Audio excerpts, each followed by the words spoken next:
আজ যে লীলাটি আমরা আস্বাদন করব, গোবিন্দের পরম ভক্ত সুদামা। তা দেখো মা, ভগবানের সঙ্গে ভক্তের সম্পর্ক কেবল এক যুগে থাকে না মা। এই যে সুদামা, আজ আমরা বেশিরভাগ ক্ষেত্রে দাপর যুগে যে লীলাটা আমরা শুনে থাকি, কিন্তু আজ আমরা একটু শ্রীমদ্ ভাগবত ধরে ধরে সত্যযুগ থেকে কলিযুগ পর্যন্ত গোবিন্দের সঙ্গে যে সুদামার সম্পর্ক সেইটা আমরা আস্বাদন করব। তা সত্যযুগে একটু মন দিয়ে শুনতে হবে। এবার ভগবান বিষ্ণুর 4টি ভাগ ছিল। সত্যযুগে ভগবান বিষ্ণুর কয়টি ভাগ? 4টি ভাগ। মন দিয়ে শুনবে কথাগুলো। বসুদেব, শঙ্কর্ষণ, প্রদ্যুম্ন, অনিরুদ্ধ। কয়টা বললাম? 4টে। তাহলে সত্যযুগে ভগবান বিষ্ণুর 4টি ভাগ: বসুদেব, শঙ্কর্ষণ, প্রদ্যুম্ন, অনিরুদ্ধ। এই যে নারায়ণের যে 4টি ভাগ, ত্রেতা যুগে এই 4টি ভাগ 4 ভাই হয়ে এলেন রাজা দশরথের ঘরে। লীলা এখান থেকেই শুরু হলো। আমরা যদি মনে করি যে বাবা সুদামা লীলা দাপর যুগের লীলা নয়, গোবিন্দের সঙ্গে সুদামার সম্পর্কটা তৈরি হয়েছিল সেই ত্রেতা যুগ থেকে। বসুদেব হয়েছিল দয়াময় রামচন্দ্র, শঙ্কর্ষণ হয়েছিল ভ্রাতা লক্ষ্মণ, প্রদ্যুম্ন হয়েছিল বাবা ভরত, আর অনিরুদ্ধ হয়েছিল শত্রুঘ্ন। বোঝা গেল মায়েরা? তাহলে বসুদেব হয়েছিল দয়াময় রামচন্দ্র, শঙ্কর্ষণ হয়েছিল ভ্রাতা লক্ষ্মণ, প্রদ্যুম্ন হয়েছিল ভ্রাতা ভরত, আর অনিরুদ্ধ হয়েছিল ভ্রাতা শত্রুঘ্ন। তা রাজা দশরথ হঠাৎ একদিন আয়নায় নিজের মুখটা দেখে চিন্তা করছে যে আমার এবার বানপ্রস্থে যাবার সময় হয়েছে, এবার আমাকে রাজত্ব পরিত্যাগ করতে হবে। এখন রাজত্ব পরিত্যাগ করবার আগে এই রাজ্যভার সে কার হাতে তুলে দেবে এটা জানবার জন্য কুলগুরু বৈশিষ্ট্য মুনিকে স্মরণ করলেন। মুনিবার এসে বলছে, দশরথ, তোমার 4 সন্তানকে আমি শিক্ষা দিয়েছি, তাই তোমার এই 4 ছেলের মধ্যে এই অযোধ্যার রাজ্যভার যদি কারোর কাঁধে তুলে নেওয়ার ক্ষমতা থাকে সেটা হলো তোমার পুত্র রাম। তাহলে গুরুদেব, আমি একটা কাজ করি, আমার রামের রাজ্যাভিষেক ঘোষণা করে দিই। দাও, বিলম্ব করো না, তুমি তোমার রাজ্যের দায়িত্ব রামের হাতে সমর্পণ করো। ঢেড়া পিটিয়ে সারা অযোধ্যায় ঘোষণা করে দেওয়া হলো যে আগামীকাল রামের রাজ্যাভিষেক হবে। এখন সারা অযোধ্যাবাসীর মনে মা আনন্দ ধরছে না যে আগামীকাল তাদের প্রাণের সন্তান, তাদের প্রাণের পুত্র, প্রাণের প্রভু দয়াময় রামচন্দ্র রাজ্যের রাজা হবে। সারা অযোধ্যাবাসীর প্রজাদের মনে যেমন আনন্দ, আজ রাজ্যের অন্দরমহলেও ঠিক একই আনন্দ। মাতা কৌশল্যা, মাতা কৈকেয়ী, মাতা সুমিত্রার মনে আনন্দ ধরছে না, তাদের প্রিয় পুত্র রাম রাজা হবে। আমরা যদি কৈকেয়ীকে মাগো, আমরা যদি সেই কৈকেয়ীকে কখনো সৎমা বলে আমরা যদি মনে মনে চিন্তা করে থাকি, মা কৈকেয়ীকে খল নায়িকা মনে করলেও রামায়ণে সে কিন্তু খল নায়িকা নয়। কেন মায়েরা? রামায়ণে খলনায়িকার চরিত্র মনে করলো সে খলনায়িকা নয়। কেন নয়? কারণ এই রামকে যদি প্রাণের অধিক কেউ ভালোবাসতো সেটা হলো মাতা কৈকেয়ী। পাছে রামের ভালোবাসায় ভাগ হয়ে যায়, তাই নিজের পুত্র ভরতকে নিজের বাপের বাড়িতে রেখে পুত্র স্নেহ যাতে কম না পড়ে, রামকে নিজের সন্তানের মতো ছোট থেকে বড় করে তুলেছে। তাই আজ রামের রাজ্যাভিষেক হবে, মাতা কৈকেয়ীর মনে সব থেকে বেশি আনন্দ। রামের জন্য বসে বসে সুন্দর করে মালা গাচ্ছে। ঠিক এমন সময় তার ছোটবেলার দাসী মন্থরা এসে উপস্থিত হলেন। কইকেই কি করলো জানো মা? নিজের অর্থ সম্পদ টাকা পয়সা যা ছিল সমস্ত দাস দাসীদের মধ্যে বিলিয়ে দিল। নিজের সব থেকে প্রিয় রত্নমালার হারটা তুলে রেখেছিল নিজের ছোটবেলার দাসী মন্থরাকে দেবে বলে। আর যেই মন্থরা কাছে এলো, মন্থরার গলায় মালাটা পরিয়ে দিল। আর এত তার কুটিল মতি যে সেই রত্নমালার হারটা টান দিয়ে সবার সম্মুখে ছিঁড়ে ফেলে দিল। আর যেই ছিঁড়ে ফেলে দিল অমনি কইকেই করে ধান্বিত হয়ে বলছে, মন্থরা, আমি দেখেছি যে ছোটবেলা থেকেই আমার রামের যদি কোনো ভালো হয় তুই সহ্য করতে পারিস না, তোর গাত্রদাহ হয়। হ্যাঁ রে, আমার রাম তোর কি ক্ষতি করেছে? মন্থরা তখন পেঁচিয়ে পেঁচিয়ে কইকেয়ীর কানে কুমন্ত্রণা দিতে আরম্ভ করল। ডেকে বলছে, শোনো কইকেয়ী, তুমি কি কথাটা ভালো করে শোনোনি? আগামীকাল রাজ্যাভিষেক হবে, তোমার ছেলে ভরতের নয়, রামচন্দ্রের। আর রাম যদি কালকে রাজা হয়, রামের মাতা কৌশল্যা সে হবে রাজমাতা, আর তুমি হবে ভিখারিণী। সে রাজমাতা হয়ে যদি তোমাকে আদেশ করে, হ্যাঁ রে কইকেয়ী, আমার পায়ে একটু তেল মালিশ করে দিয়ে যেত, ভালো লাগবে সতীনের পায়ে তেল মালিশ করতে? তুমি কে কয় রাজার কন্যা কইকেয়ী, এটা তুমি ভুলে যেও না। আমি তোমার দাসী, আমাকে মোটা টাকার মাইনে দাও, তাই আমি তোমার দাসী প্রীতি করি। তুমি কোনো সামান্য দাসী নও, তুমি রাজার কন্যা হয়ে যদি দাসী প্রীতি করো তোমার ভালো লাগবে? ব্যাস, এই যে কুমন্ত্রণা তার কানে দিল মা, যেই প্রাণের প্রিয় রাম তার নয়নের মণি ছিল, এক মুহূর্তে সেই প্রাণের অধিক রাম তার কাছে হয়ে গেল তার চিরশত্রু।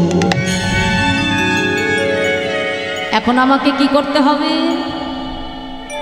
রাজা দশরথের কাছে তুমি দুটো বর পাবে, তোমার মনে আছে? হ্যাঁ মনে আছে। তুমি একটা কাজ করো, গোসাঘরে যে দরজা জানলা বন্ধ করে তুমি অভিমান কক্ষে বসে থাকো। রাজা দশরথ যখন তোমার কক্ষে আসবে তখন তাকে ডেকে তোমার বর দুটো তুমি চেয়ে নেবে। তাই হবে। তাকে সমস্তটা শিখিয়ে পাঠিয়ে দিল। কইকেয়ী কি করলো? অভিমান কক্ষে এসে দরজা বন্ধ করে বসে আছে। এমন সময় রাজা দশরথ ঘুরতে ঘুরতে যেই না কইকেয়ীর দুয়ারে এসে দাঁড়ালো। কইকেয়ী, আজ আমার রাম রাজা হবে, সবার মনে আনন্দ, কিন্তু তুমি অভিমান কক্ষে বসে আছো কেন? মহারাজ, আমাকে কি আপনি আনন্দিত দেখতে চান? নিশ্চয়ই চাই। তুমি আমার রানী, তোমার মনে যদি আনন্দ না থাকে আমার কি ভালো লাগে বলো? মহারাজ, আমাকে যদি সুখী দেখতে হয় তাহলে আজ আমি আপনার কাছে দুটো বর চাইব। বলুন, আমি যা চাইব আপনি আমাকে তাই দেবেন? সঙ্গে সঙ্গে রাজা দশরথ বলছে, বেশ, যা চাইবে আমি তাই দেব, বলো কি চাও? দেখুন মহারাজ, ত্রিসত্য অঙ্গীকার করে বলুন, আমি যা চাইব আপনি তাই দেবেন। বলুন, সত্য সত্য সত্য। কইকেয়ী, रघुकुल रीति सदा चली जाई, प्राण चली जाई, वचन न जाई। তুমি যা চাইবে আমি তাই দেব, বলো কি চাও? শুনুন মহারাজ, আগামীকাল রাজ্যাভিষেক হবে, তবে আপনার পুত্র রামের নয়, রাজ্যাভিষেক হবে আমার পুত্র ভরতের। কইকেয়ী, দাঁড়ান মহারাজ, এখনো বাকি আছে। আমার দ্বিতীয় বরটি হলো যে আগামীকাল প্রভাত হতে না হতে রামচন্দ্রকে 14 বছরের জন্য বনবাসে চলে যেতে হবে। রাজা দশরথ তার মাথায় যেন বজ্রাঘাত এসে পড়ল। মা, কি কি করলেন? সঙ্গে সঙ্গে প্রাণের পুত্র রামকে ডেকে বলছে, রাম রাম রাম, বাবা আপনি আমাকে ডাকছেন? হ্যাঁ রাম, আসলে জগতে জানো যখন সন্তান বড় হয়ে যায় পিতামাতা তার উপরে কোনো সিদ্ধান্ত নিতে পারে না। হ্যাঁ গো রাম, তোমার বিমাতা আজকে আমার কাছ থেকে দুটো বর চেয়ে নিয়েছে বাবা, তুমি কি পারবে আমার সত্যকে রক্ষা করতে? আমি না জেনেই তাকে বর দুটো দিয়ে ফেলেছি বাবা, তুমি পারবে? পিতা কি বর চেয়েছে? মা আগামীকাল রাজ্যাভিষেক হবে, কিন্তু তোমার নয়, তোমার ভ্রাতা ভরতের। আর দ্বিতীয়বারে হলো আগামীকাল তোমাকে 14 বছরের জন্য বনবাসে চলে যেতে। দয়াময় রামচন্দ্র ছুটে এসে পিতার চরণটা জড়িয়ে ধরল, বাবা আজ তো আমার মঙ্গল হয়ে গেল। একদিকে আমার পিতার সত্য পালন, আর একদিকে মায়ের আজ্ঞা রক্ষা, আর একদিকে বনে গিয়ে যোগীমুনি ঋষির সঙ্গ করা। আজ তো আমার মঙ্গল হয়ে গেল পিতা। দয়াময় রামচন্দ্র নিজের রাজবেশ পরিত্যাগ করে বাবা আজ ছিন্ন মলিন বসনে এসে পিতার চরণে প্রণাম করছে। আর এমন সময় মাতা কৌশল্যা রামের মঙ্গলের জন্য মঙ্গল প্রদীপ জ্বেলে নিয়ে যেই না ঘরের বাহির হয়েছে মা আছাড় খেয়ে পড়ে মঙ্গল প্রদীপটা নিভে গেল। মা বুঝতে পারলেন আমার সন্তানের নিশ্চয়ই অমঙ্গল হতে চলেছে। ছুটে গিয়ে কি করলো মা? যেই না দয়াময় রামচন্দ্রের কক্ষে প্রবেশ করলো, দেখে রামচন্দ্র ছিন্ন মলিন বসনে দাঁড়িয়ে আছে। এ কি বাবা, আগামীকাল কিনা যার রাজ্যাভিষেক সে আজ ছিন্ন বসনে দাঁড়িয়ে আছে। মা কাল আমার রাজ্যাভিষেক হবে না মা। মা গো, আগামীকাল আমি নয়, রাজা হবে আমার ভ্রাতা ভরত। আর জানো মা, আমাকে যে 14 বছরের জন্য বনবাসে যেতে হবে, তুমি আমাকে ক্ষমা করে দিও মা। আমি তোমার অনুমতি না নিয়েই আমি যে আজ্ঞা পালন করার প্রতিশ্রুতি দিয়ে দিয়েছি, আমাকে বনবাসে যেতে হবে মা। কৌশল্যা ছুটে গিয়ে কৈকেয়ীর চরণটা জড়িয়ে ধরেছে। কৈকেয়ী, এ তুই কি করলি বল? তোর পুত্র রাজা হবে তাতে আমার এতটুকু দুঃখ নয়, কিন্তু এক মায়ের কাছ থেকে তার সন্তানকে কেড়ে নিস না। বল, আমার রামকে তুই আমার কাছে ফিরিয়ে দে, তোর প্রতিশ্রুতি তুই ফিরিয়ে নেব। আমি চাই না রাজ্য, আমার সন্তানকে ফিরিয়ে দে। আমার রামকে রাজা করার দরকার নেই, আমার পুত্রকে ফিরিয়ে দেব। কোনো কথাই শুনল না। দয়াময় রামচন্দ্র চলে গেলেন 14 বছরের বনবাসে। আর সন্তানের চলে যাওয়া রাজা দশরথ সইতে না পেরে সেই মুহূর্তে প্রাণ ত্যাগ করলেন। সারা অযোধ্যা অন্ধকারে নিমজ্জিত হয়ে গেল। ভরত ঘরে ফিরে এসেছে বাবা। পিতার মৃত্যু সংবাদ পেয়ে যখন ভরত ঘরে এলো, এসে দেখে সারা অযোধ্যাটা অন্ধকার হয়ে গেছে। সঙ্গে সঙ্গে এসে বলছে, আগো আমার সোনার অযোধ্যার এমন দশা কি করলো? অযোধ্যাবাসী ডেকে বলছে, শোনো ভরত, এই অযোধ্যার এমন দশা কি করেছে জানো? এই অযোধ্যার এমন দশা করবার জন্য দায়ী তোমার মা। শাস্তি যদি দিতে হয় তোমার মাকে তুমি শাস্তি দাও। ভরত ছুটে এসেছে, মা ছি ছি ছি, তুমি আমার মা, আজ তুমি যে আমার মা, এই কথাটা ভাবতে গিয়ে লজ্জায় আমার মাথা নিচে নেমে যায়। মা, যদি এমন দিন দেখাবে আমাকে গর্বে কেন মেরে ফেললে না? তুমি কি করেছো মা? সন্তান যদি অপরাধ করে, বাবা মা যদি অপরাধ করে, সন্তান তার প্রায়শ্চিত্ত করে। তুমি দাদাকে বনে পাঠিয়েছো, আমি নিজে গিয়ে দাদাকে ফিরিয়ে আনবো। সঙ্গে সঙ্গে ভ্রাতা ভরত ছুটতে আরম্ভ করলেন দয়াময় রামচন্দ্রকে ফিরিয়ে আনবার জন্য। ফিরিয়ে আনতে যখন গেল, মা দাদার চরণ ধরে কেঁদে কেঁদে বলে, দাদা তুমি যদি মনে করো আমি মায়ের সাথে ষড়যন্ত্র করে তোমাকে বনবাসে পাঠিয়েছি, এ কথা ভাববার আগে যেন আমার মৃত্যু ঘটে যায়। দাদা, দাদা তোমার রাজত্ব আমার চাই না গো দাদা, তুমি কৃপা করে ফিরে চলো। ভাই, তোর মতো একজন ভাই আছে, কথাটা ভেবেও আমার গর্বে বুকটা ভরে যাচ্ছে। কিন্তু ভাই, আমি যে তোর সঙ্গে ফিরে যেতে পারবো না।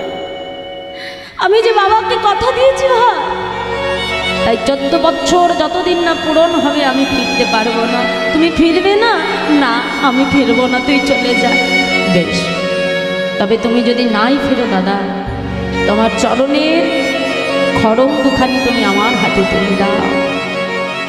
ভরত কি করলো জানো মা? রামচন্দ্রের খড়মখানা মাথায় নিয়ে এসে সিংহাসনের উপরে দয়াময় রামচন্দ্র খড়ম দুখানি রেখে দিয়ে ভাই ভরত মাটিতে বসে বসে দাদার পায়ের খড়ম সিংহাসনে রেখে ভাই ভরত মাটিতে বসে 14 বছর রামচন্দ্রের অবর্তমানে অযোধ্যাকে শাসন করেছিল বাবা। তাহলে এই হলো বাবা ভাই, আর এই হলো দাদার প্রতি ভক্তি। ঠিক 14 বছর পর রামচন্দ্র যখন পুনরায় ফিরে এলেন, অযোধ্যাবাসীর মনে কত আনন্দ, আনন্দ ধরছে না মা। ওদিকে যে যা চাইছে তাকে তাই দিচ্ছে। এমন সময় ভরত দাদার কাছে এসে বলছে, দাদা আর যে যা চাইছে তুমি তাকে তাই দিচ্ছ দাদা। ভরত, আমার অবর্তমানে তুই 14 বছর এই রাজত্বকে শাসন করেছিস। আমি বনে থেকে যত না কষ্ট পেয়েছি, তুই রাজপ্রাসাদে থেকেও আমার থেকে দ্বিগুণ কষ্ট সহ্য করেছিস। ভাই, আজ আমি তোকে কথা দিলাম, তুই যা চাইবি আমি তোকে তাই দেব। বল না ভাই, তুই আমার কাছে কি চাস? ভরত ছুটে গিয়ে প্রভুর চরণটা জড়িয়ে ধরেছে। দাদা গো, যখন তোমার ভাই হয়ে আমি ফিরিয়ে আনতে গেছিলাম, আমার ভাই বলে তুমি আমাকে ফিরিয়ে দিয়েছিলে। বনে যে কত বন্ধু করলে, কোথায় চণ্ডালের রাজা গুহক, সে তোমার বন্ধু হলো। কোথায় বানর রাজা সুগ্রীব, সে তোমার বন্ধু হলো। কিন্তু আমি ভাই বলে আমাকে ফিরিয়ে দিয়েছিলে। তাই কথা দাও দাদা, পরবর্তী জন্ম বলে যদি কিছু হয়ে থাকে কথা দাও। বল কি চাই দাদা? শোনো দাদা, আমি কি চাই জানো দাদা? ও দাদা, আমায় বন্ধু করে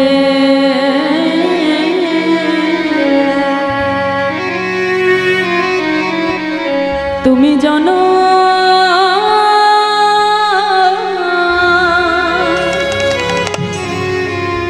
জন্ম দিও।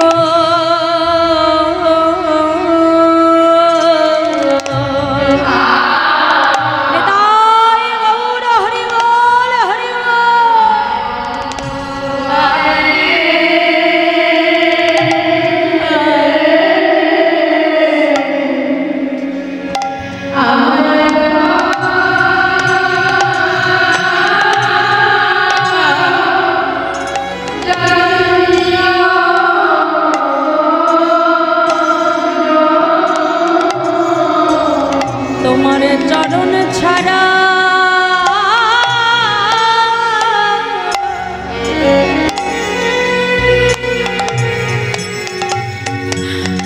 আমায় করো না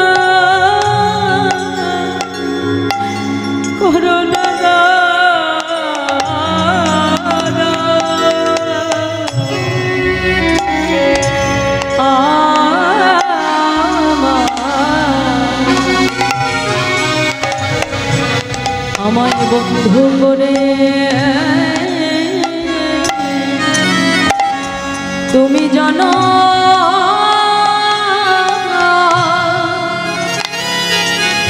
জন্ম দিও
দাদা রামচন্দ্র ভরতকে ডেকে বলল, ভরত বেশ, তাহলে আগত দাপুর যুগে আমি যখন মধুময় বৃন্দাবনে লীলা করব, তুই হবি আমার পরম বন্ধু সুদামা। আরে আরে কৃষ্ণ সুদামা রূপে আমরা জগতে এমন লীলা করব যে বন্ধুত্বের ইতিহাসে কৃষ্ণ সুদামার নাম স্বর্ণাক্ষরে যুগে যুগে লেখা থাকবে। নিতাই গৌর হরি। তাই বাবা, সেই ত্রেতা যুগের ভরত তাহলে দাপর যুগে কে হলো? সুদামা।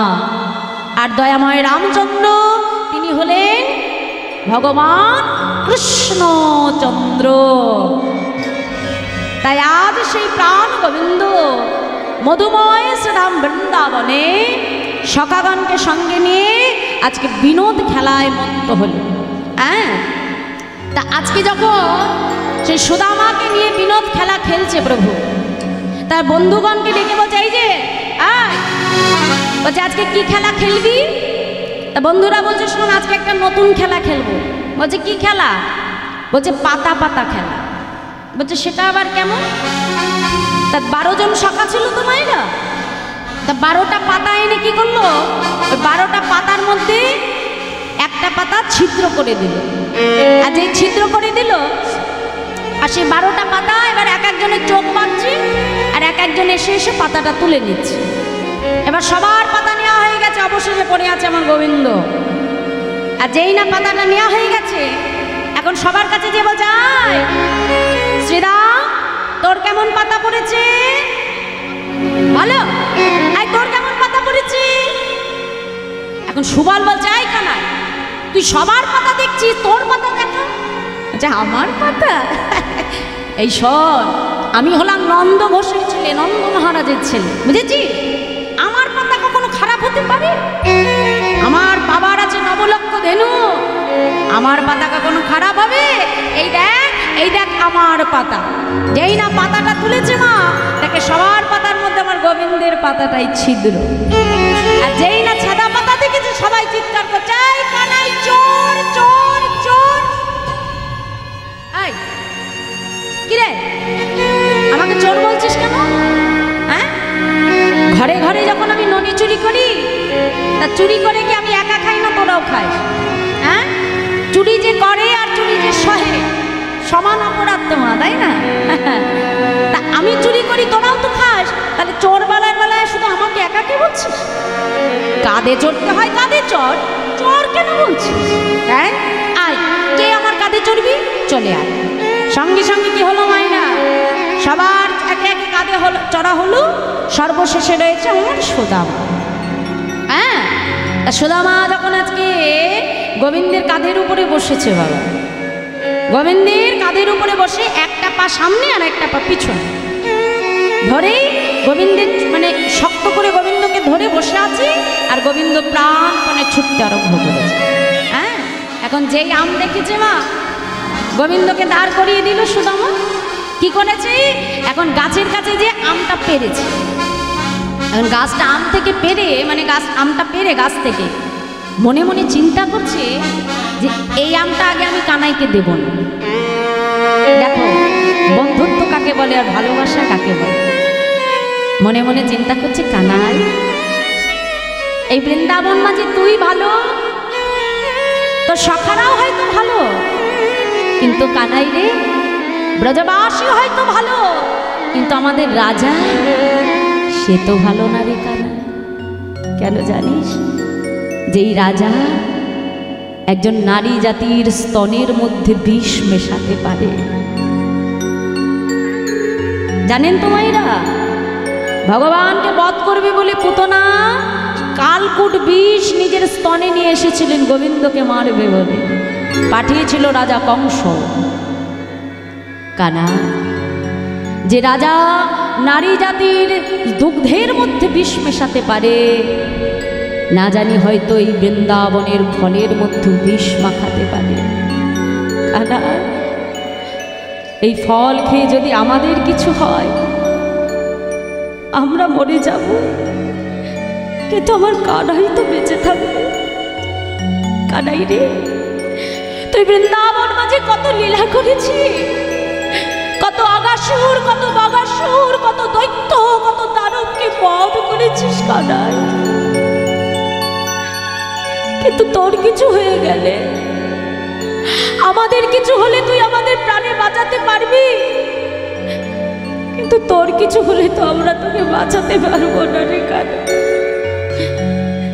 তাই এই আমটা আগে আমি খেয়ে দেখব, যদি ফলে কোনো বিষ থাকে তাহলে আমার কিছু হোক, কিন্তু আমার ভাই কানাই তো বেঁচে থাকবে। দেখেছ মা, ভালোবাসা কাকে বলে। আমটা ছাড়িয়ে সুদামা কি করলেন, আমটার একদিকে কামড় বসালো। বাহ, কি মিষ্টি! খেয়ে চিন্তা করছে, না এই পাশে কামড় দিয়েছি, যদি ও পাশে বিষ থাকে, উল্টো দিকে যদি বিষ মাখিয়ে রাখে তাহলে কি হবে? কি করলো জানো মা? পুরো আমটা হাতে নিয়ে জিহ্বা দ্বারা পুরো আমটিকে লেহন করে দিলেন। দেখছেন না তো, কোথাও তো বিষ নেই। এইবার ফলটা নিয়ে গোবিন্দের বদনে দিয়ে বলছে, কানাই এবার তুই সেবা কর, এতে বিষ নেই রে কানাই, আমি ভালো করে দেখে দিয়েছি, ও কানাই সেবা কর। দেখেছো মা, এটো ফল গোবিন্দ বদনে তুলে দিতে একবারও ভাবছে না বাবু। আমরা পারবো? আমাদের এটো বস্তু ভগবানকে খাওয়াতে পারবো না? কেন পারবো না জানো? আমরা মনে করি সে ভগবান, আমরা সাধারণ জীব। ভগবানকে তো আমরা ভালোই বাসতে পারি না। প্রথমেই যদি গোবিন্দের কাছে আগে আমি ভেদাভেদ তৈরি করে রাখি, সে ভগবান আমি ভক্ত, যদি ভেদাভেদ থাকে মা, তাহলে কেমন করে তার কাছে তুমি পৌঁছাবে? ভগবানকে যদি কখনো নিজের সন্তান করতে পারো, যদি প্রকৃত ভালোবাসতে পারো মা, দেখবে ভগবানের কখন কোনটা প্রয়োজন নিজে এসে তোমাকে বলে দেবে মা। এটাই তো ভালোবাসা। আজকে কি হলো জানো? জিহ্বা দ্বারা পুরো আমটি লেহন করে এটো আমটা কানাইয়ের বদলে দিয়েছে, দিয়ে বলছে, কানাই সেবা কর। শোন কানা, এই আমটা তোর কাছে দিয়েছি বলে যেন সবটুকু সেবা করে নিস না। হ্যাঁ ও কানাই, একটু আমার জন্য রেখে দিস। গোবিন্দ বলছে কেন? এই সুদামা, গাছে তো আরো অনেক আম আছে, তোর যদি ভালো লাগে আর একটা আম পেরে খা। হ্যাঁ, আমার মুখের একটু তুই খাবি কেন? সঙ্গে সঙ্গে সুদামা বলছে কেন খাবো জানিস কানাই? ও কানাই, আমি এমনি এমনি তো খাবো না রে কানাই, শোন। সঙ্গে সঙ্গে সুদামা ডেকে বলছে কানাই রে, ও কানাই, তোরে তো বড় মিঠো লাগে ভাই রে কানা।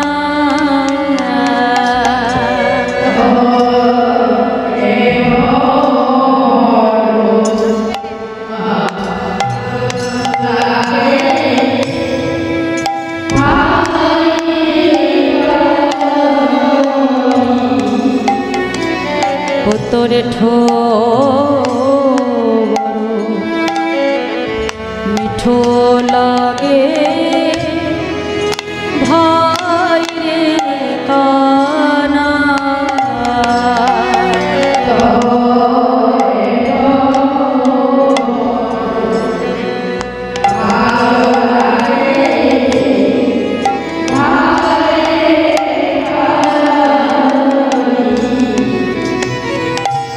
আমরা খাইতে বড় সুখ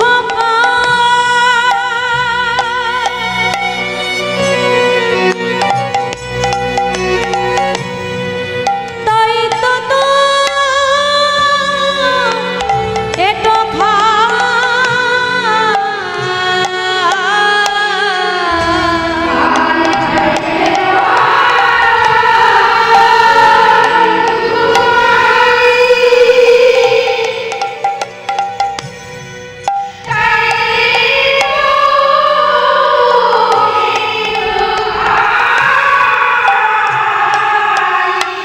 আবার খেতে খেতে মুখতে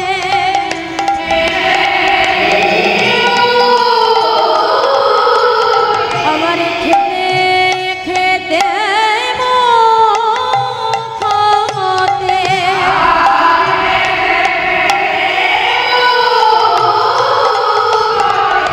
আমার দিতে হলো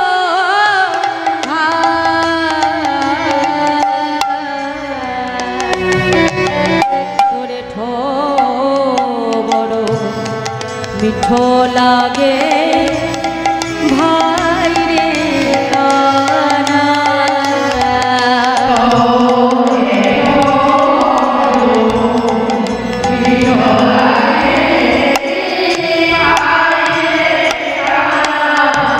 গোবিন্দ বলছে হ্যাঁ রে সুদামা, আমার একটু ভালো লাগে বলে তাই তুই খাবি, নাকি অন্য কোনো কারণ আছে? হ্যাঁ, আমার একটু তো খেতে তোর এত ভালো লাগে কেন?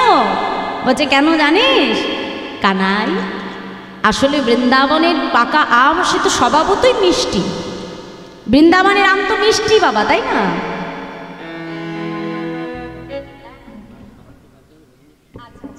হরে কৃষ্ণ। কোনো ভক্ত মায়েরা বাবারা যদি সেবা নিতে বাকি থাকেন তারা প্রসাদ পেয়ে আসবেন। জয় রাধে। আমার কমিটির বিশেষ ঘোষণা, ভক্ত সেবা নিতে বাকি থাকলে প্রসাদ পেয়ে আসবেন। রাধে। আজকে বলছে হ্যাঁ রে কানাই, বৃন্দাবনের আম সে তো স্বভাবতই মিষ্টি। দেখবে মা, বাড়িতে যদি কোনো গাছ থাকে, সেই গাছে যদি কোনো পাকা ধরুন একটা পেয়ারা হয়েছে, তা সেই গাছ পাকা পেয়ারা তাতে এমনি মিষ্টি, তাই না? কিন্তু সেই পেয়ারাটা যদি কোনো পাখিতে এসে ঠুকরে দেয়, সেই পেয়ারাটা একবার খেয়ে দেখবে গাছের অন্যান্য পাকা পেয়ারার থেকে তার স্বাদটা আরো দ্বিগুণ হয়ে যায়। নেতাই গৌর হরি কানাই, একে তো বৃন্দাবনের আম সে তো স্বভাবতই মিষ্টি, কিন্তু জানিস তোর ওই রাঙা অধর মাঝে যে ওই আমের স্বাদ যে আরো দ্বিগুণ হয়ে গেছে। কানাই দে, আমাকে তোর অধরামৃত দে। গোবিন্দ বলছে আমি তো এমনি এমনি দেব না রে, সুদামা, আমি এমনি এমনি কেন দেবো আমার অবলামৃত? আমাকে কিছু দাও। কি দেব? আমি তো কিছু আনিনি রে কানাই, আমি তোকে কি দিই বল? সঙ্গে সঙ্গে নিজের গলায় যে রত্নমালাটা ছিল না মা, হাতে নিয়ে বলছে, ও কানাই শোনো শোনো, বলি এই ও রত্নমালাটা হাতে নিয়েছে মা, বলছে কানাই তোকে দেওয়ার মতো তো আমার কিচ্ছু নেই। ও কানাই শোন শোন, বলি এই ও হরনা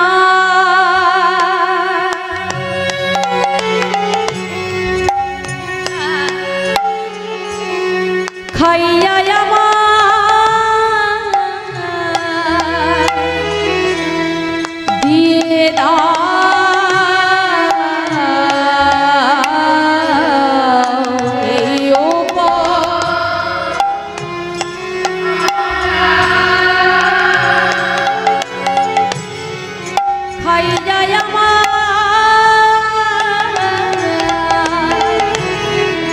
দিয়ে দা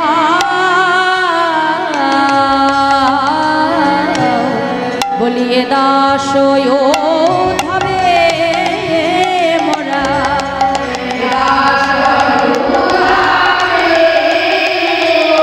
বলিয়ে দাসয় ধাবে মোরা,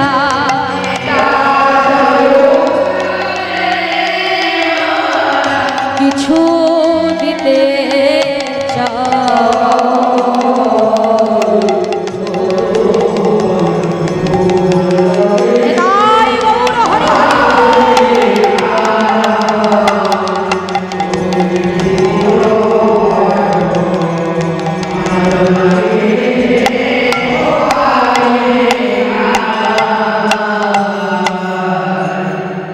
সঙ্গে সঙ্গে সুদামা তার গলার রত্নমালাটা খুলে গোবিন্দের গলায় পরিয়ে দিলে। এই হলো বৃন্দাবনের অপ্রাকৃত ভালোবাসা।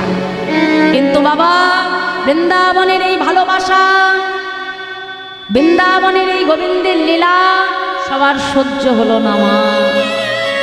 গোবিন্দ বৃন্দাবনে লীলা করেছিলেন 11 বছর 10 মাস 26 দিন। তা গোবিন্দ যখন বৃন্দাবনে লীলা করছে, ওদিকে কি হলো, মথুরা হতে কংস পরামর্শ করে অক্কুরকে পাঠিয়ে দিল বৃন্দাবনে গোবিন্দকে নেবার জন্য। কংস মহারাজ কোনো রকমে শুনতে পেরেছে যে কৃষ্ণ বসুদেবের ছেলে হলেও হতে পারে, কারণ সে জানতো বাবা বসুদেবের অষ্টম গর্ভের সন্তানই হবে তার মৃত্যুর কারণ। মৃত্যু ভয়ে ভীত হয়ে অক্কুরকে পাঠিয়ে দিল, অক্কুর যাও তুমি তাড়াতাড়ি বৃন্দাবনে যে নন্দ মহারাজকে ডেকে বলবে যে আমি এই মথুরায় এক ধনুর যজ্ঞ করব, আর এই ধনুর যজ্ঞে আমি তাদেরকে আহ্বান জানিয়েছি। আর ওই যে তার ছেলে কৃষ্ণ, সেই কৃষ্ণ সহ তার যে দাদার সখা সবাইকে তুমি এই মথুরায় নিয়ে আসবে। কিন্তু শোনো, কোনো মহিলাকে যেন তুমি এখানে আনবে না, কারণ ধনুর্বিদ্যা হবে, হ্যাঁ, সেখানে যদি কারোর প্রাণ যায়, তারা যদি ক্রন্দন করে, আমি আবার নারীর চোখের জল সইতে পারি না। সবাইকে আনবে, কিন্তু কোনো নারীকে যেন এখানে এনো না, বুঝেছ? এই বুঝিয়ে আজকে অক্কুরকে পাঠিয়ে দিল কোথায়? মথুরা। তাই বলছে দেখো দেখো অক্কুর বসায়া রথে হরি নীল প্রাণনাথে আধার করিয়া ব্রজ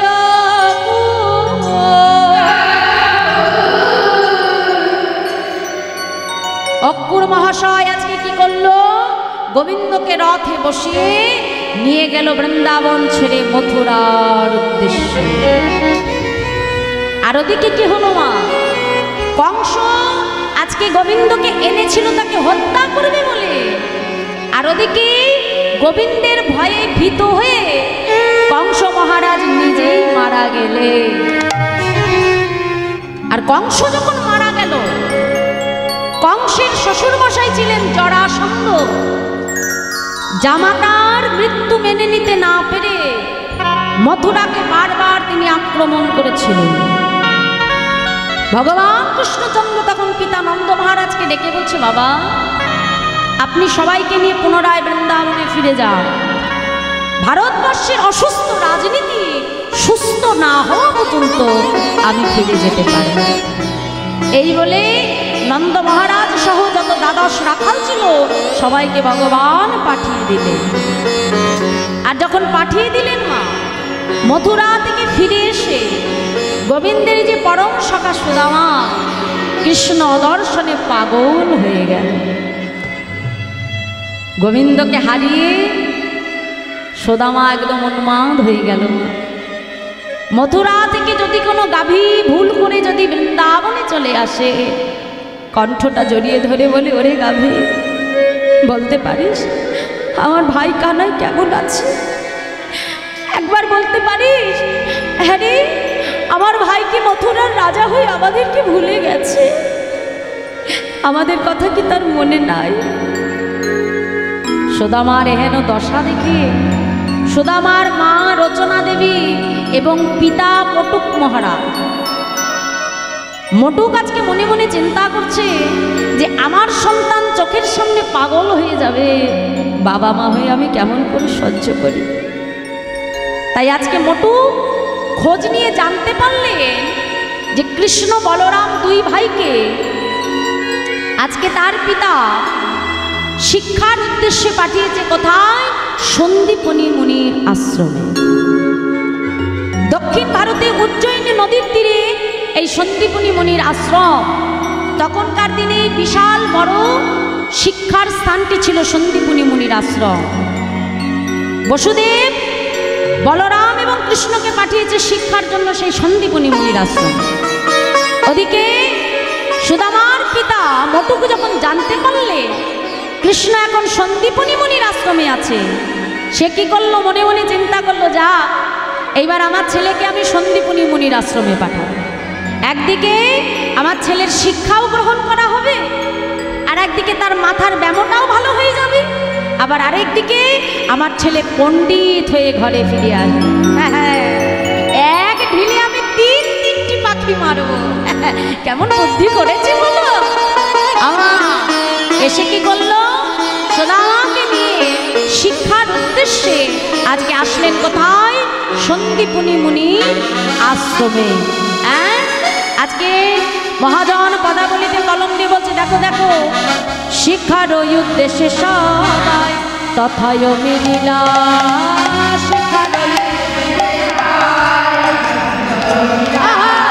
শিক্ষার উদ্দেশ্যে সবাই তথায় মিলিলা। নিতাই গৌর হরে হরে। বহুদিন পরে কত আনন্দ হইলা,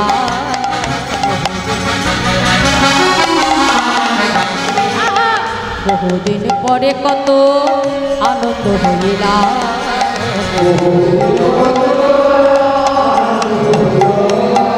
আনন্দ আর ধরে না, আনন্দ আর ধরে না। কৃষ্ণ আর সুদামা আনন্দ আর ধরে না। কৃষ্ণ আর সুদামা আনন্দ আর ধরে না।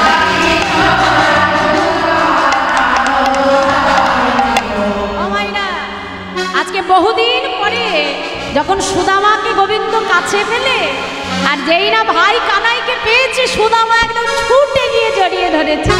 হ্যাঁ রে কানাই, ও কানাই তুই কেমন আছিস ভাই? হ্যাঁ রে, এই মথুরায় এসে তুই বুঝি আমাদের সবাইকে ভুলে গেছিস? একবারও মনে পড়ে না আমাদের কথা? হ্যাঁ কিরে কানাই কেমন আছিস বল? এমন সময় গুরুদেব সন্দীপনী মুনি প্রবেশ করছে। সঙ্গে সঙ্গে গোবিন্দ বলছে, চুপ চুপ চুপ চুপ, সুদামা গুরুদেব আসছে, শান্ত হয়ে বস। সবাই শান্ত হয়ে বসে আছে। এমন সময় সন্দীপনী মুনি প্রবেশ করলে, এসে বলছে, আচ্ছা বলো তোমাদের মধ্যে সব থেকে বড় কে আছো? বলরাম বলছে, আমি গুরুদেব। আচ্ছা বেশ, তোমার নাম কি? আমার নাম বলরাম। আচ্ছা বলরাম, তুমি কি শিক্ষা গ্রহণ করবে বাবা? গুরুদেব আমি গদাবিদ্যা ধনুর্বিদ্যার শিক্ষা গ্রহণ করতে চাই। ধনুর্বিদ্যার শিক্ষা গ্রহণ করবে? বেশ, তাহলে গদাবিদ্যা ধনুর্বিদ্যা শিখতে হলে তোমাকে আগে ধ্যান করা অভ্যাস করতে হবে। ধ্যান করো, নিজের মনকে শান্ত করো, দৃষ্টি স্থির করো, তবেই দেখবে তুমি ধনুর্বিদ্যায় পারদর্শী হবে। আচ্ছা, এরপরে কে আছো? গোবিন্দ বলছে এই যে গুরুদেব আমি। কি নাম তোমার? আমার নাম কৃষ্ণ। বাহ, আচ্ছা তুমি কি শিক্ষা গ্রহণ করবে? গুরুদেব আমি আপনার আশ্রমে 64 কলার বিদ্যা শিক্ষা গ্রহণ করতে চাই। সন্দীপনী মুনি মনে মনে চিন্তা করছে, আহা হে গোবিন্দ, তুমি আজকে লীলার কারণে আমার কাছে শিক্ষা নিতে এসেছো প্রভু, আমি তোমাকে কি শিক্ষা দেব বলো? দয়াময় তুমি কৃপা করে আমার কাছ থেকে গ্রহণ করে নিও প্রভু। আমি কি তোমায় শিক্ষা দিতে পারি? তুমি দয়া করে শিখে নিও। এরপরে কে আছো? গুরুদেব আমি। কি নাম তোমার? আমার নাম সুদামা। বাহ, আচ্ছা তুমি কি শিক্ষা নেবে বাবা? গুরুদেব আমি ব্রহ্মণত্ব অর্জন করতে চাই, বেদ শিক্ষা গ্রহণ করতে চাই। বলছে বেদ শিক্ষা নিতে গেলে তোমাকে আগে ব্রহ্মণত্ব অর্জন করতে হবে। ব্রহ্মণত্ব মানে কি বোঝো মা? আচ্ছা ব্রাহ্মণের যে পৈতে থাকে বাবা, তা পৈতের মধ্যে কয়টা সুতো থাকে? 9টি। এই 9টি সুতো কি জানো? ব্রাহ্মণ হলেই ব্রাহ্মণ হওয়া যায় না, 9টি আচরণ তাকে জানতে হয়। 9টি আচরণ কি বাবা? সম, দম, তপ, শৌচ, ক্ষান্তি, আর্যমেবচ, জ্ঞানম, বিজ্ঞানম, আস্তিক্যম। এই 9টি শিক্ষা যদি কারোর মধ্যে থাকে তবেই তাকে ব্রাহ্মণ বলা হয়। সম মানে কি? নিষ্ঠা, মন দিয়ে শুনবেন মা। দম মানে কি? ইন্দ্রিয় সংযম। তপ মানে কি? তপস্যা করা। শৌচ মানে পবিত্রতা। ক্ষান্তি মানে ক্ষমা করা। জ্ঞানম মানে পড়াশোনা। বিজ্ঞানম মানে বিশেষ জ্ঞান। আর আস্তিক্যম মানে কি? ঈশ্বরের প্রতি অগাধ বিশ্বাস। এই 9টি জ্ঞান যার মধ্যে থাকবে সেই হলো প্রকৃত অর্থে ব্রাহ্মণ। ব্রাহ্মণের পৈতে নিলেই ব্রাহ্মণ হওয়া যায় না, এই 9টি গুণ আগে থাকতে হবে বাবা। এখনকার দিনে ব্রাহ্মণে থাকে গো? বলছে আগে 9টি গুণ তুমি অর্জন করো, তবেই আমি তোমাকে বেদ শিক্ষা দেব। আরেকটি কথা জেনে রেখো, বেদ শিক্ষা গ্রহণ করতে হলে মিথ্যে কথা কখনো বদন থেকে তুমি বলতে পারবে না। কারণ বেদ মানে কি মা? সাক্ষাৎ ঈশ্বর। এই যে বেদ মন্ত্র উচ্চারণ করা হয় না, বেদ মানে সাক্ষাৎ ঈশ্বর। হ্যাঁ, মন্ত্ররূপে মুনি ঋষি হৃদয়ে আবিষ্ট হয়েছে মাত্র। তাই শোনো, মিথ্যা কথা তোমার বদন থেকে যেন কখনো বাহির না হয়, তাহলে বেদ তোমার হৃদয়ে স্থায়ী হবে না। আজকে কৃষ্ণ, বলরাম, সুদামা 3জনে সন্দীপনী মুনির আশ্রমে শিক্ষা গ্রহণ করতে লাগলো। দেখতে দেখতে বহুদিন কেটে গেল। একদিন গুরুদেব কৃষ্ণ আর সুদামার কাছে এসে বলছে, শোনো সুদামা, তোমার গুরুমা সুমুখী দেবী বলছিলেন যে তার জ্বালানির কাঠ ফুরিয়ে গেছে বাবা, তা তোমরা যদি একটু জ্বালানির কাঠ এনে দিতে পারো বড় ভালো হয়। গুরুদেব একটু কি? আমরা এক্ষুনি যাব, আপনি চিন্তা করবেন না। কি করলো মা? সঙ্গে সঙ্গে কৃষ্ণ সুদামা আজকে মায়ের গুরু মায়ের রন্ধনের জন্য কাঠ আনবার জন্য বনে গমন করলো। হ্যাঁ, তা কেমন ভাবে যাচ্ছে? মহাজন বলছে, দেখো দেখো, কৃষ্ণ আর সুদামারে পাঠাইল বনে। কৃষ্ণ আর সুদামারে পাঠাইল বনে। কাঠ আনিতে চলে তারা আনন্দিত মনে। চলে তারা আনন্দিত মনে।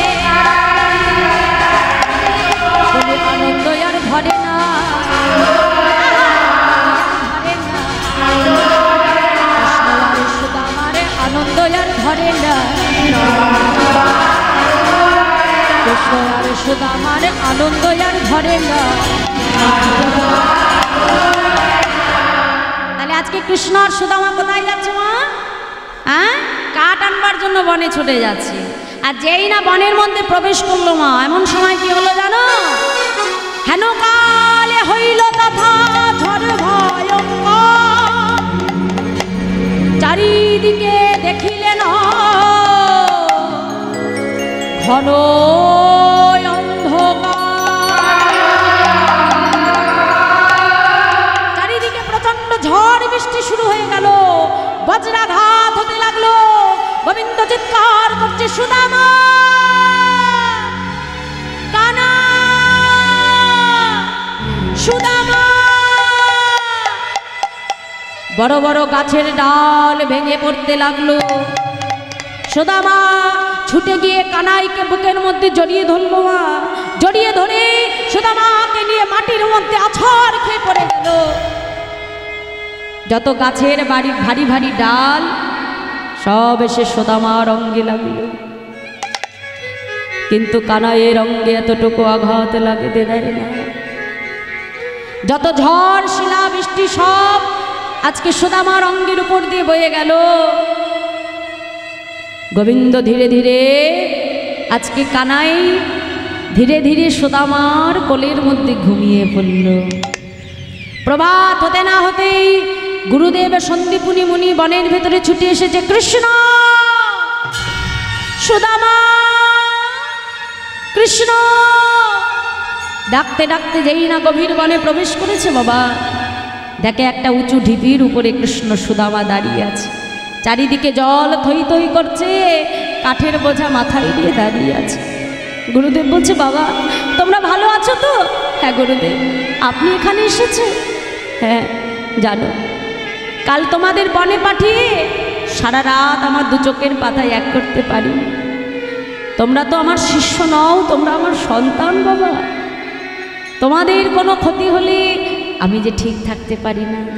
তোমাদের কোনো আঘাত লাগেনি তো বাবা? না গুরুদেব। গোবিন্দ সঙ্গে সঙ্গে গুরুদেবকে ডেকে বলছে, গুরুদেব কাল কত ঝড় বৃষ্টি বজ্রাঘাত সব সুদামা নিজের অঙ্গে নিয়েছে, কিন্তু আমাকে এতটুকু আঘাত লাগতে দেয়নি। গুরুদেব তখন সুদামার এহেন কথা শ্রবণ করে কৃষ্ণকে ডেকে বলছে, শোনো কৃষ্ণ, এ জগতে প্রকৃত বন্ধু কাকে বলে জানো? উৎসবে ব্যাসনে প্রাপ্তি দুর্ভিক্ষ রাষ্ট্র বিপ্লব রাজদ্বারে শাসনেচ যথা দৃষ্টান্তি সবান্ধব। কি গো মায়েরা, এ জগতে বন্ধু কতক্ষণ থাকে বাবা? যতক্ষণ তোমার পকেটে পয়সা থাকবে, তোমার কাছে ক্ষমতা থাকবে, আশেপাশে অনেক বন্ধু খুঁজে পাবে বাবা। কিন্তু যখনই দেখবে বিপদে পড়েছ, সাহায্য করবার মতো পাশে আর কোনো বন্ধু তুমি পাবে না। কিন্তু শাস্ত্র বলছে বন্ধু তাকেই বলে উৎসবে ব্যাসনে প্রাপ্তি দুর্ভিক্ষ রাষ্ট্র বিপ্লব, অর্থাৎ যে রাজনৈতিক অরাজকতায় যে তোমার পাশে থাকবে। উৎসবে ব্যাসনে প্রাপ্তি দুর্ভিক্ষ রাষ্ট্র বিপ্লব রাজদ্বারে শাসনেচ যথা দৃষ্টান্তি সবান্ধব, অর্থাৎ যে তোমার কষ্টে তোমার পাশে থাকবে, তোমার সুখে তোমার পাশে থাকবে, রাজনৈতিক অরাজকতা হলে তোমার পাশে থাকবে, সেই হলো প্রকৃত বন্ধু। কৃষ্ণ, এই সুদামাকে যেন কখনো তুমি ভুলে যেও না। যদি কখনো কিছু প্রয়োজন হয়, সুদামাকে তুমি সাহায্য করো বাবা। আসো, আজ তোমাদের মাথায় আমি বেদ বিদ্যার পাগড়ি পরাবো। বলরামের মাথায় পরিয়ে দিল ধনুর্বিদ্যার পাগড়ি। এখনকার দিনে যেমন সার্টিফিকেট দ্বারা বোঝা যায় মা কার কতটা যোগ্যতা। কেউ যেমন এইচএস পাস হলে যেমন তার একটা সার্টিফিকেট দেখলে বুঝিয়ে এইচএস পাস, তাই তো বাবা? কেউ মাধ্যমিক পাস করলে তার সার্টিফিকেট দেখলে বোঝা যায় মাধ্যমিক পাস। তা এখনকার দিনে সার্টিফিকেট, আর আগেকার দিনে ছিল পাগড়ি। গদাবিদ্যার পাগড়ি পরিয়ে দিল বলরামের মাথা, 64 কলাবিদ্যার পাগড়ি পরালো কৃষ্ণচন্দ্রের মাথা। আর সুদামাকে রেখে বলছে, সুদামা এদিকে এসো, তোমার মাথায় সব থেকে সম্মানের পাগড়ি বেদ বিদ্যার পাগড়ি আমি পরিয়ে দিলাম। জেনে রাখ সুদামা, এই জগতে সব থেকে সম্মান কার জানো? স্বদেশে পূজ্যতে রাজা, বিদ্যান সর্বত্র পূজ্যতে। একজন মুনির এই উক্তিটা ছিল মা, স্বদেশে পূজ্যতে রাজা। একজন রাজা শুধুমাত্র তার দেশেই পূজিত হয়। কি বাবা, তাই তো? আছে যেমন কোনো জায়গার যদি এমএলএ মন্ত্রী তাকে যাই থাকে, তাকে শুধু চিনবে কোনটুকু, তার মানে তার যতটুকু এরিয়া তার মধ্যে তাকে চিনবে, তাকে সম্মান জানাবে, তাই তো? আপনি ধরুন এই দেশের মুখ্যমন্ত্রী, তাহলে আপনাকে এই দেশের মধ্যেই সীমিত, আপনাকে চিনবে, সম্মান জানাবে, তাই তো? তাহলে বলছে স্বদেশে পূজ্যতে রাজা, কিন্তু বিদ্যান সর্বত্র পূজ্যতে। কিন্তু যে জন পণ্ডিত হয় বাবা, সে শুধু নিজের পরিবারের মধ্যে নয়, দেশের বাইরে গেলেও একজন বিদ্বান ব্যক্তি সব জায়গাতেই সম্মান পায়নি। তাই গৌর হরি গৌর হরি। একজন বিদ্বানের, একজন পণ্ডিতের সম্মান সবার উপরে। তাই আসো সুদামা, আজও তোমাকে আমি পাণ্ডিত্যের মুকুট পরিয়ে দিলাম। তাই আজকে সবার মুকুট পরিয়ে দিয়ে কৃষ্ণ বলরাম ফিরে এলো দ্বারকায়, আর সুদামা ফিরে গেল তার আপন গৃহে। আর যেই না ঘরে ফিরল, পিতা মটুকরাজের মনে আনন্দ ধরছে না। বাবা, পাড়া প্রতিবেশীকে দেখে বলছে, এই দেখো আমার ছেলের মতো পণ্ডিত এমন কেউ আছে? হ্যাঁ কি মায়েরা, ছেলে মেয়ে যখন দেখবেন ভালো ফলাফল করে, রেজাল্ট করে, তাই না, দেবে বাবা মার গর্বে বাবা বুকটা ফুলে ওঠে না? সবাইকে ডেকে ডেকে বলে, আরে আমার ছেলে এত নাম্বার পেয়েছে জানো। আজকে বেদবিদ্যা আর পাণ্ডিত্যের মুকুট পড়েছে আজকে সুদামা। সবাইকে ডেকে ডেকে বলছে, দেখো কৃষ্ণ বলরাম ছাড়া আমার ছেলের মতো পণ্ডিত আর কেউ নাই। স্বয়ং সন্দীপুনির হাতের মুকুট পড়েছে আমার পুত্র। এইবার তাড়াতাড়ি একটা ভালো কন্যা দেখো তো, হ্যাঁ বৌমার মুখ দেখবো, তবেই তো শান্তি হবে। মাগো, সুদামার জন্য আজকে পাত্রী খোঁজা আরম্ভ হয়ে গেল। খুঁজতে খুঁজতে পাত্রী মিলেও গেল মা। নাম হলো সুশীলা। সেই সুশীলা ছোটবেলা থেকে শিবের মাথায় জল ঢেলে চেয়েছে, হে প্রভু, আমার স্বামীর লক্ষ লক্ষ টাকা না থাকলেও চলবে, কিন্তু সে যেন সৎ মানুষ হয়। আর সুদামা গুরুচরণে কথা দিয়েছে, জীবনে মিথ্যে কথা বলবে না। তা ঠিক যেমন চেয়েছিল তেমন বর মিলে গেল। আর ওদিকে বিলম্ব না করে সুদামার সঙ্গে সুশীলার বিবাহ সম্পন্ন হলো। নিতাই গৌর হরি। আর যেই না দুজনের বিবাহ হলো, কিছুদিন যেতে না যেতেই কালের ফেরে গ্রহের ফেরে সুদামা তার পিতা মাতাকে হারিয়ে ফেলল।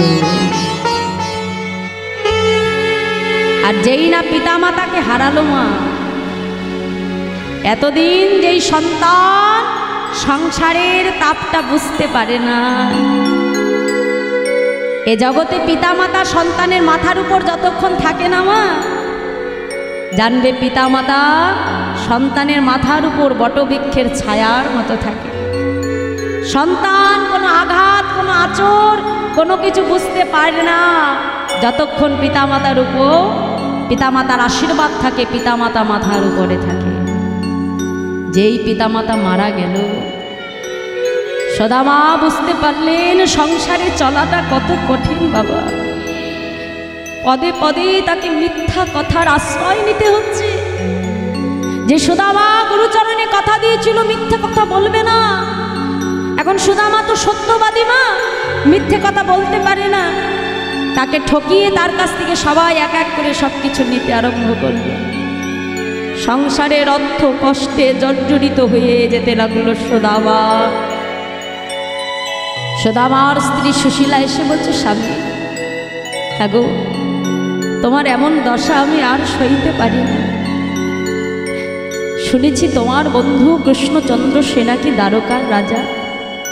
হ্যাঁ গো, যাও তুমি একবার তোমার বন্ধুর সঙ্গে দেখা করে এসো। তুমি তো পণ্ডিত মানুষ, তোমাকে আমার কিছু বলতে হবে না। যাও তুমি একবার তার সাথে দেখা করে এসো, দেখবে তোমার মনের সমস্ত দুঃখ কষ্ট দূর হয়ে যাবে। সঙ্গে সঙ্গে সুদামার স্ত্রী তার স্বামীকে ডেকে বলছে, শোনো স্বামী, কি বলছি? সম্প্রতি দ্বারকাপুরে বৈশ্য যদুপতি, আজকে বলছে দেখো দেখো, সম্প্রতি দ্বারকাপুরে বৈশ্য যদুপতি,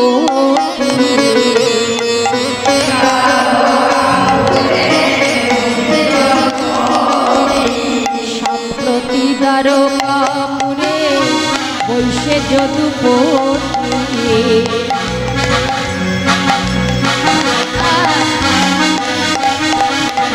কাঙালের ঠাকুর সে অগতির গতি,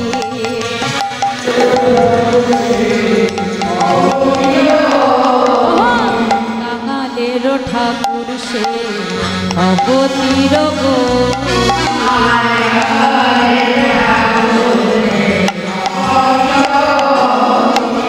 কেহ যদি মনে প্রাণে ডাকে একবার,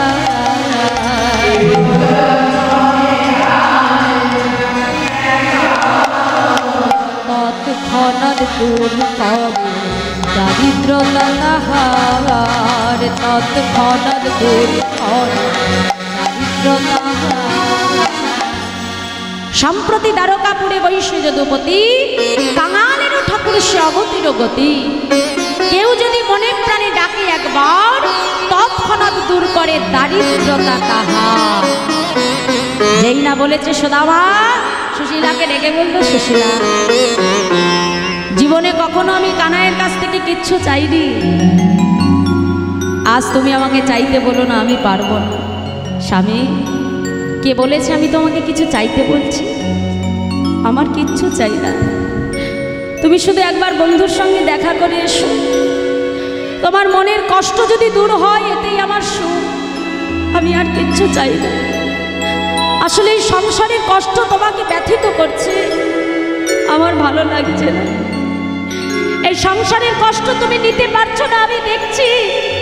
যাও স্বামী, একবার বন্ধুর সঙ্গে দেখা করে এসো।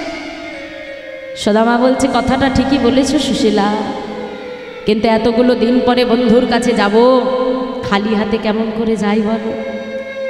সুশীলা কি করলো মা, আজকে জীবনে যে কাজ কোনোদিনও করেনি মা, এত দুঃখ কষ্ট, এত কষ্টে তার দিন যাপন হয়েছে, তথাপিও কোনোদিনও যে কাজ করেনি। আজ গোবিন্দ সেবার জন্য ভক্তের দাঁড়ে দাঁড়িয়ে গিয়ে ভিক্ষার আঁচলটা পেতেছে। আর যেই না পাড়ায় পাড়ায় যে ভিক্ষার আঁচল পেতেছি, পাড়া প্রতিবেশী ডেকে বলছে, বাবা বাবা, আরে ও যে সত্যবাদী সুদামার স্ত্রী, মিথ্যেবাদীদের সঙ্গে মিশবে না, মিথ্যেবাদীদের সাথে কথা বলবে না, আবার মিথ্যেবাদীদের কাছ থেকে অন্ন নিয়ে খাবে, ভালো লাগবে? নানা জনে নানা কটু কথা বলে, তথাপিও আজকে ভক্তের দাঁড়ে দাঁড়িয়ে গিয়ে ভিক্ষার আঁচলটা বাড়িয়ে, ভিক্ষার আঁচলটা বাড়িয়ে দিয়ে বলছে, এই যে আমায় ভিক্ষা দাও নগরবাসী, ভিক্ষা দাও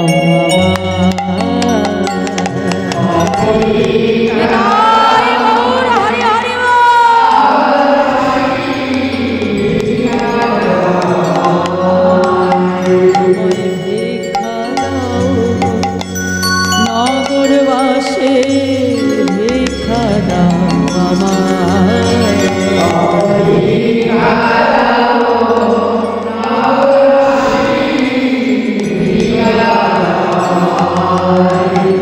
বলি তোমাদের,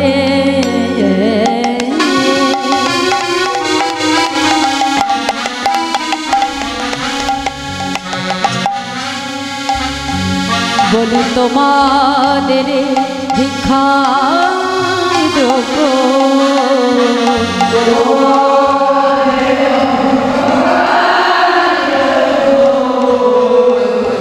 খাবে সমরা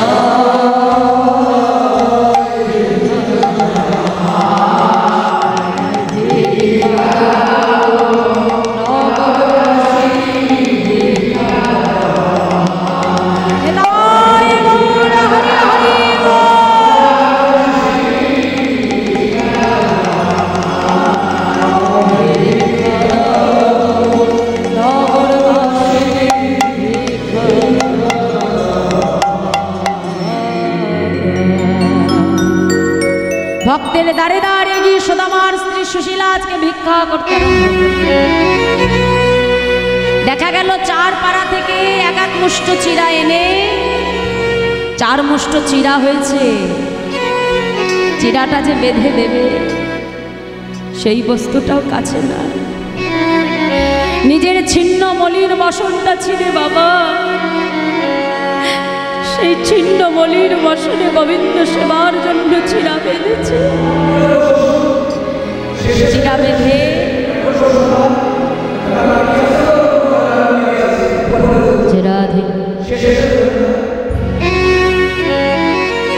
গোবিন্দ সেবার জন্য চিরা দেবে মা, সেই বস্তুটা ঘরে না। নিজের ছিন্ন মলিন বসনে গোবিন্দ সেবার জন্য চিরে বেঁধে স্বামীর কাছে দিয়ে বলছে, স্বামী এই নাও, এইটুকু উপহার আমি তোমার বন্ধুর জন্য জোগাড় করেছি, এর থেকে আমার আর বেশি ক্ষমতা নেই। এই উপহার নিয়ে তুমি তোমার বন্ধুর কাছে যাও। চিরার পুটলিটা আজকে বুকের মধ্যে জড়িয়ে ধরেছে। চিরার পুটলিটা বুকের মধ্যে জড়িয়ে ধরে সদামা যখন পথ চলছে মনে মনে চিন্তা করছে, কানাই এ জগতে তোকে কত কিছু দেয় রে কানাই। যোগী যারে যোগে পায় না, ঋষি যারে ধ্যানে পায় না, সেই জগাতীত ধ্যানাতীত আমার জীবন কানাই তার বদনে দেব বলে আমি সামান্য চিরে নিয়ে যাচ্ছি রে কানাই, তুই কি গ্রহণ করবি? চিরার পুটলিটা হাতে নিয়ে সদামা আজকে পথ চলতে আরম্ভ করলেন।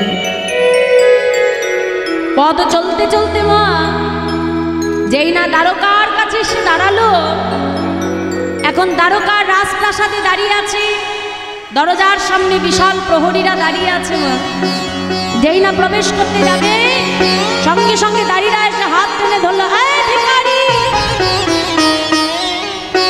তুমি কাহা সে আই হো? হ্যাঁ, কোথায় যাচ্ছ তুমি? দাঁড়িয়ে আমাকে ছেড়ে দে।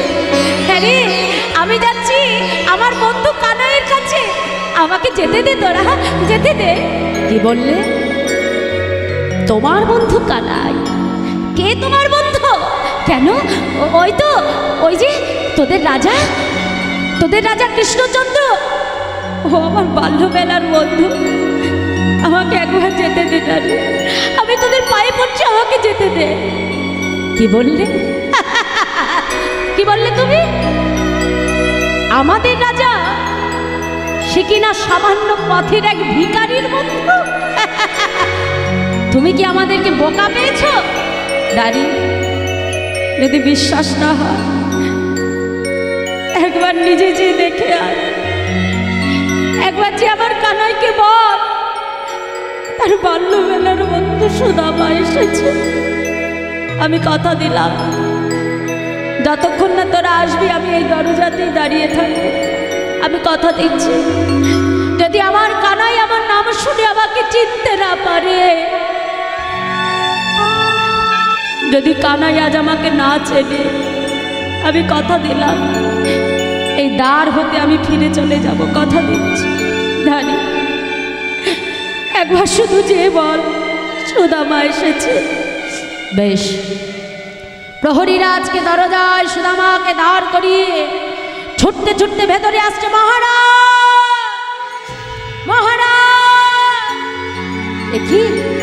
কি দাঁড়িয়ে এমন ভাবে ছুটছো কেন?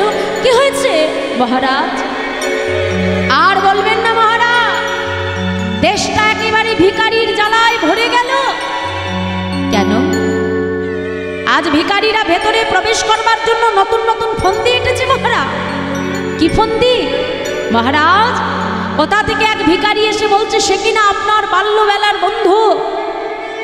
দাঁড়ি, হতেই পারে আজ আমি ভাগ্যক্রমে রাজা আর সে হয়তো ভাগ্যক্রমে ভিখারি।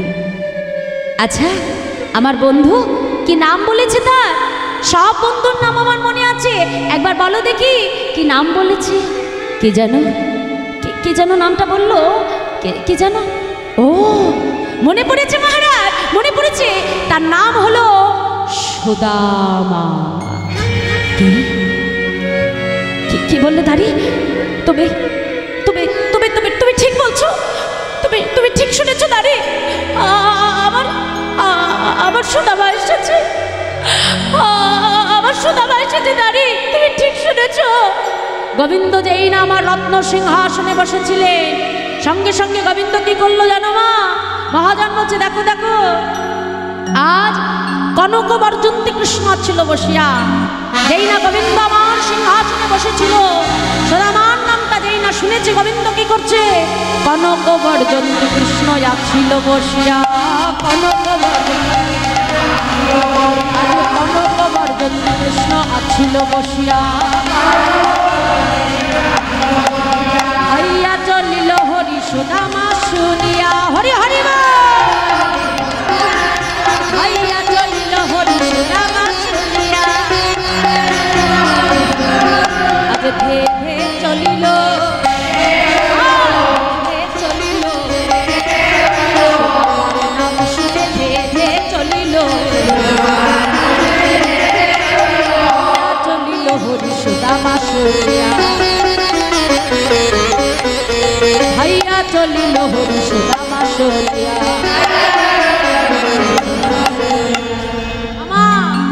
যেই না আজকে সুদামার নামটা শুনতে পেল, গোবিন্দ রত্ন সিংহাসন ছেড়ে ছুটতে ছুটতে আসছে। সুদামা, সুদামা। যেই না সুদামা সুদামা বলতে বলতে প্রাণ গোবিন্দ ছুটে আসে। ছুটে গিয়ে যেই না সুদামাকে আলিঙ্গন করতে যাবে, কানাইকে ডেকে বলছে, কানাই দাদা ছেড়ে দেখ তোর অঙ্গে রাজবেশ। কানাই আমার অঙ্গে যে ছিন্ন মলিন বসন, কানাই তুই হলি দ্বারকার রাজা, আর আমি হলাম এক পথের সামান্য ভিখারি। কানাই আমাকে তুই স্পর্শ করিস না, কানাই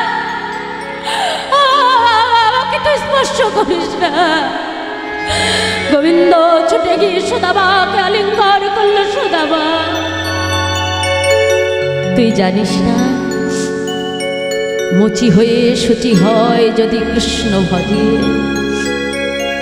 শুচি হয়ে মুচি হয় যদি কৃষ্ণ ত্যাজে। রুক্মিণী সত্যভামা সোনার পাত্র সাজিয়ে বসে আছে তোর চরণ ধৌত করবে বলে, সস্নেহে যত্ন করে গোবিন্দ আমার সুদামাকে এনে নিজের রত্ন সিংহাসনের উপরে বসালো। সোনার পাত্রের উপর ভক্তির চরণখানা রেখে গোবিন্দ নিজের নয়ন জলে আজকে ভক্ত চরণ ধৌত করে। গোবিন্দ নিজের নয়ন জলে সুদামার চরণখানা ধুইয়ে দিল।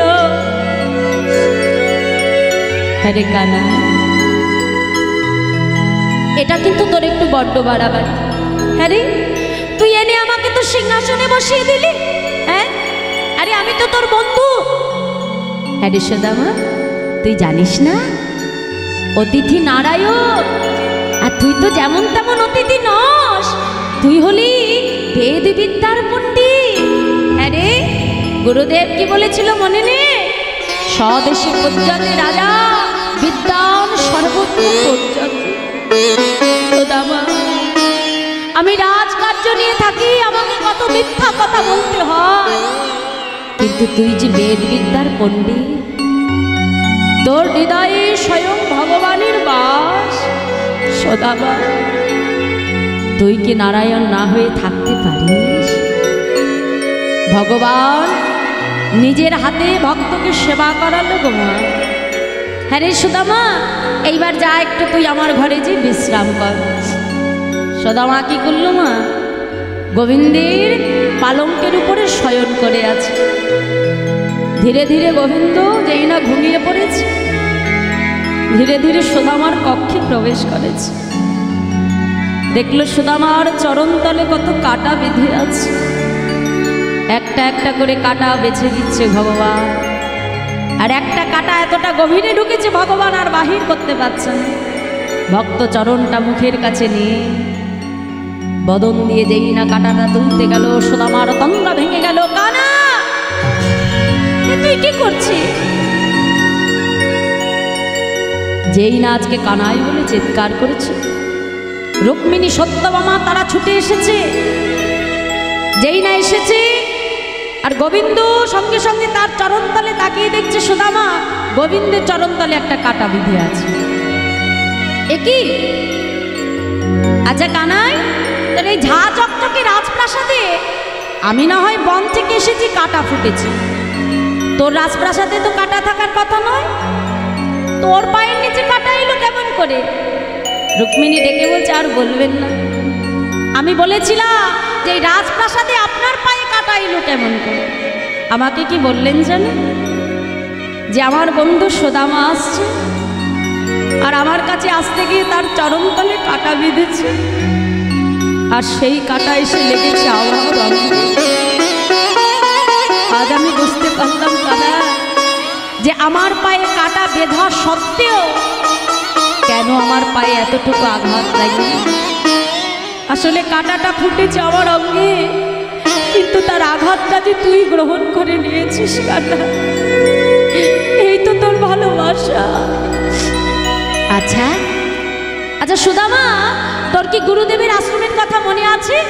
হ্যাঁ কিরে, মনে আছে তো? আমরা গুরু আশ্রমে কত আনন্দ করতাম, মা সুমুখী দেবী কত যত্ন করে খাইয়ে দিত। আরে জানিস তো এ জগতে কিন্তু 3 প্রকারের গুরু হয়। সুদামা বলছে, কানাই তোর কাছে আসলে সব নতুন নতুন কথা শুনি। আরে আমি জানতাম যে এই জগতে 1 প্রকারের গুরু, তুই বলছিস 3 প্রকার গুরু? হ্যাঁ রে, এই জগতে 3 প্রকারের গুরু। 3 প্রকার গুরু কে কে জানো মা? গোবিন্দ আজকে নিজে সুদামার মধ্যে থেকে আমাদের শিক্ষা দিচ্ছে। কি বলছে শোনো শোনো। জনক প্রথম গুরু, জন্ম যাহা হইতে, হরি হরি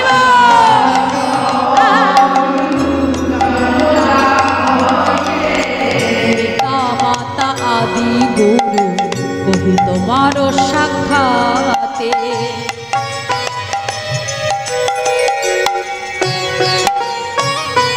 তাহলে মাইরা জনক প্রথম গুরু, জন্ম যাহা হইতে। তাহলে এই যে প্রথম গুরু, এই গুরুর চরণে আমরা কি দক্ষিণা দিতে পারি? গুরুর চরণে দক্ষিণা কি হয় মা জানো তো? কোনো বাবা মা যদি তার সন্তানকে বলে, আরে বাবা এই যে হরিবাসরে এসেছো একটু প্রণাম করো, তাহলে বাবা মার কথায় যখনই প্রণাম করবে ওইটাই হলো তার চরণের দক্ষিণা। যখন বলবে বাবা এই সময় তুমি পড়তে বসো, তাহলে পড়তে বসে যাওয়াটাই দক্ষিণা। হ্যাঁ, আর দ্বিতীয় গুরুকে গোবিন্দ বলছে, শোনো শোনো, দীক্ষাদাতা শিক্ষাদাতা রূপে বৈষ্ণব ব্রাহ্মণ দ্বিতীয় গুরু কহিলাম আমি তোমারে বর্ণ, তৃতীয় অন্তর্যামী রূপে আমি নারায়ণ, আপদে বিপদে করি আমি ভক্তের সমাধান। অর্থাৎ দ্বিতীয় গুরু হলো দীক্ষা গুরু শিক্ষা গুরু, আর তৃতীয় গুরু হলেন কে মা? অন্তর্যামী ভগবান। তাহলে ভগবানের চরণের দক্ষিণা কি হবে?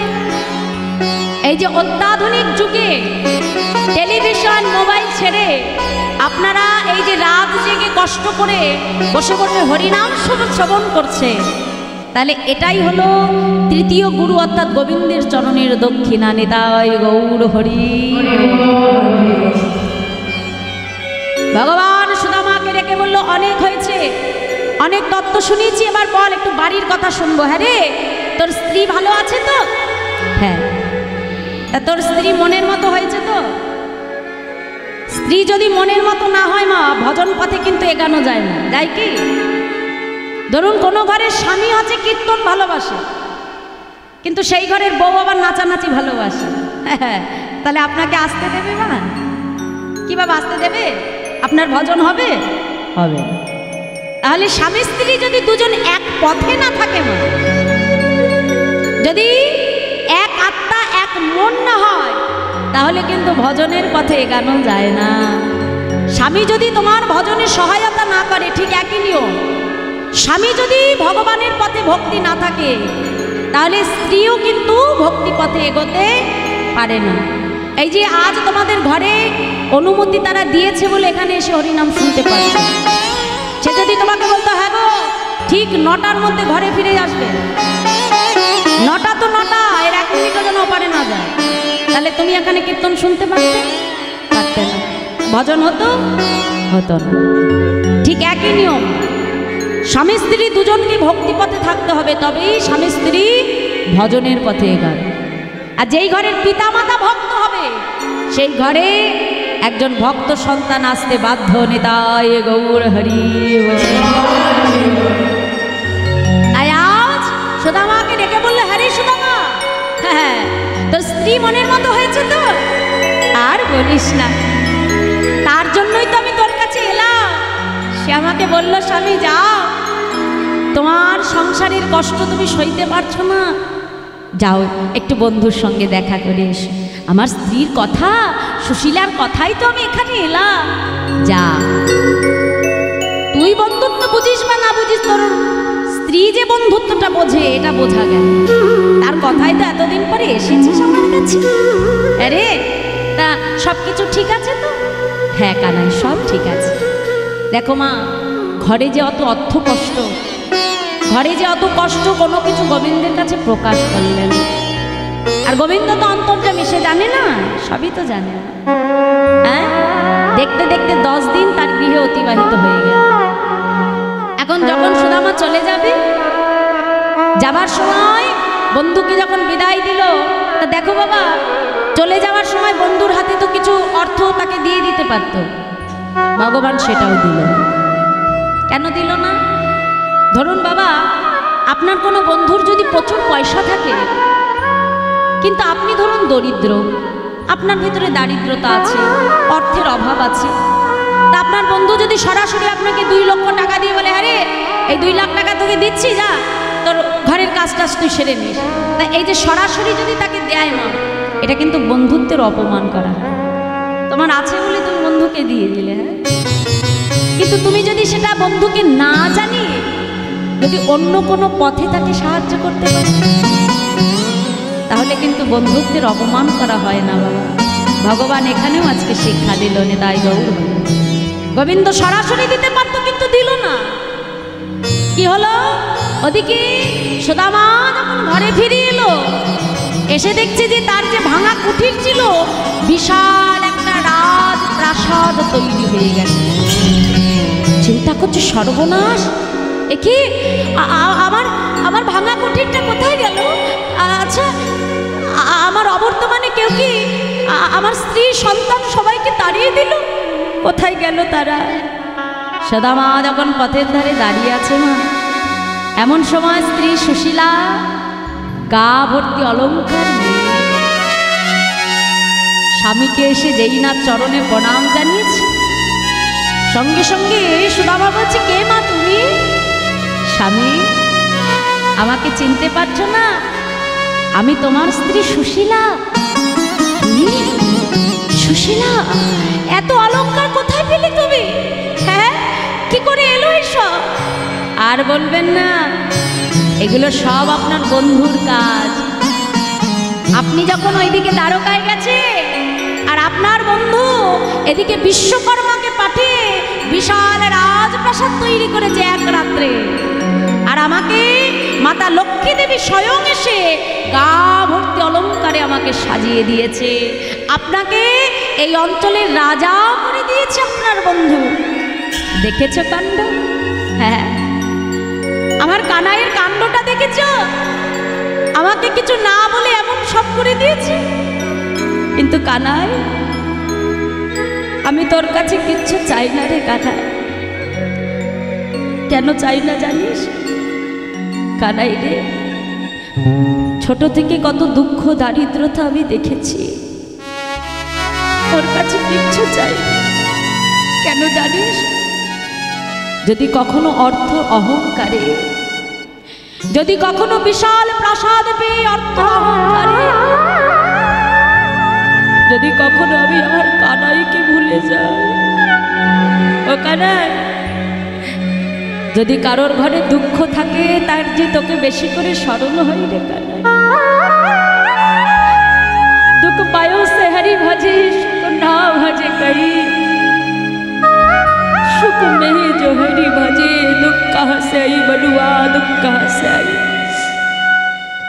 যখন আমাদের ঘরে দুঃখ থাকে মা, কষ্ট থাকে, তখন দেখবে আমরা ভগবানকে বেশি করে ডাকি কি মা, তাই না? মনে দুঃখ কষ্ট আসলে তখন যে গোবিন্দকে ডাকি, তখন তাকে স্মরণ করি। কিন্তু যখন সুখ থাকে, অর্থ থাকে, তখন কিন্তু আমরা ভগবানকে ভুলে যাই। কানা পাছে কখনো অর্থ সুখে যদি তোকে আমি ভুলে যাই, তাই জীবনে তোর কাছে আমি কিচ্ছু চাইনি রে কানা। আজের এই রাজ ঐশ্বর্য সম্পদ আমার কিচ্ছু চাইনি কানা। কে জানে ওই অর্থ অহংকারে বশীভূত হয়ে ওই বিশাল রাজপ্রাসাদে থেকে, অর্থ সুখে থেকে যদি আমি আমার কানাইকে ভুলে যাই। কানা, তোর অর্থ সম্পদ আমার কিচ্ছু চাই না, আমার কিচ্ছু লাগবে না রে ভাই। তাই আজ গোবিন্দের দেওয়া সমস্ত অর্থ সম্পদ পরিত্যাগ করে সদামা যখন আজকে তার স্ত্রী সুশীলাকে নিয়ে গমন করলো মা,